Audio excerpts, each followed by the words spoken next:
Salut à tous, c'est Axter, et aujourd'hui on se retrouve pour un nouveau petit mini tuto dans Cinema 4D, qui est donc créer un portail de lumière dans Cinema 4D, un portail de lumière, vous savez, comme dans mon animation, donc la grotte effrayante, où à un moment le Steve doit choisir entre la gauche c'est la lumière rouge, et à droite la lumière bleue, et recréer un peu cet effet puisque c'est 100% c'est 4D. Alors donc là, rapidement, une petite fenêtre de rendu, donc là on est au bout du portail, si vous voulez, après je l'ai pas construit après, il n'y avait pas besoin puisqu'on voyait pas. Donc on va reapprendre à créer un peu cette espèce de spot de portail de lumière rouge. Donc on va, hop, pour ne plus être gêné, on va se créer une petite caméra pour après pouvoir revenir dans la vue là. On va donc se créer une lumière, ajouter une lumière à la scène. Alors par contre je vais devoir aller la chercher pour l'amener à l'endroit où on veut. Hop, donc on part toujours d'une lumière, voilà. Ah, voilà, donc vous voyez, c'est les petits bugs de la caméra de Cinema 4D. Quand on rentre dans une texture, c'est assez chiant pour pouvoir se déplacer à l'intérieur. Hop, voilà notre lumière.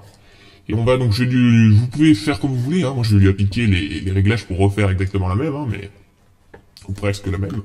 Donc on va mettre une intensité de 80% déjà, parce que sinon c'est beaucoup trop lumineux, une lumière beaucoup trop dure. Un spot évidemment. On va mettre des ombres adaptatives. Si vous voulez un rendu plus rapide, vous mettez un masque d'ombre diffuse. Adaptative, c'est des ombres plus réalistes, si vous voulez. Et bien sûr une lumière visible en volumétrique, pour avoir cet effet justement. La couleur, bon, on va la mettre rouge, hein, logique. Donc alors déjà, quand on fait un rendu, alors il faut savoir que j'ai l'illumination globale activée. Mais bon, ça correspond pas trop à notre truc. Donc pour ce faire, on va aller dans l'onglet visibilité. Et on va utiliser un dégradé en fait, pour créer, vous voyez, le blanc au milieu. Et au fur et à mesure, en formant un cercle, une sorte de cercle. Bon après on va ajouter du bruit pour l'irrégularité. Mais sinon, on va partir donc du blanc. Et on va aller au rouge. Donc c'est ça que ça veut dire les dégradés, c'est la même chose sur Photoshop, voilà. Donc, utiliser le dégradé. Et après on va aller dans bruit. Donc, enfin dans ombre, hein, c'est des ombres adaptatives, donc il n'y a pas à changer la résolution du masque d'ombre. Hein. Après vous pouvez changer différents trucs dans la densité, mais moi j'ai laissé par défaut, personnellement. Et après vous allez dans bruit, et vous mettez les deux, il me semble. Oui, c'est ça. En laissant par défaut les octaves et tout ça. Alors déjà, un petit rendu de prévisualisation, on a un truc comme ça. Alors c'est pas exactement comme notre lampe. Alors attendez, je vais désactiver complètement le portail rouge, parce que sinon on va peut-être l'avoir rendu. Voilà, donc on va essayer de tourner notre spot, parce que, oui, je crois qu'il n'était pas dans ce sens-là. 180 degrés. Voilà, on va raccourci pour un peu de déplacement. Et après, en fait, vous allez pouvoir modifier ici ce cône de visibilité, voilà, pour avoir un rendu éventuellement un peu mieux. Donc quand on revient en face caméra, qu'on fait un petit CTRL R pour un rendu. Ok. Quel est ce bug? Je crois que j'ai trop enfoncé la lumière en fait, dans le mur. Donc elle n'apparaît plus. S pour viser un objet. Mais là je dois traverser la texture qu'on ne voit pas à cause de la lampe. On va l'avancer un peu.